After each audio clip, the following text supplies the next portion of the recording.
त्यांनी निशाणी घेतली होती काय माहिती आहे ना?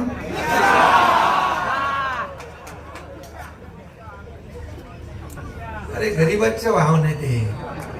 गरीबाचं एकनाथ शिंदेने पण कधी काळी ते चालवलं आणि या एकनाथ शिंदेने 2.5 वर्षापूर्वी एकनाथ शिंदेच्या रिक्षाने मर्सिडीजला पण मागे टाकलं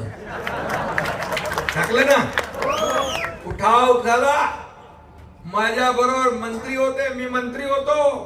सत्ता सोडण्याचं काम आम्ही केलं. सत्तेतून पाय उतार झालो आणि सत्तेच्या विरुद्ध गेलो. लोक सत्तेच्या बाजूने जातात, पण जेव्हा शिवसैनिकांचं खच्चीकरण होऊ लागलं, जेव्हा शिवसेना अडचणीत आली, शिवसेना धोक्यात आली, धनुष्यबाण धोक्यात आला, त्यावेळी एकनाथ शिंदेने आवाज उठवला आणि बाळासाहेब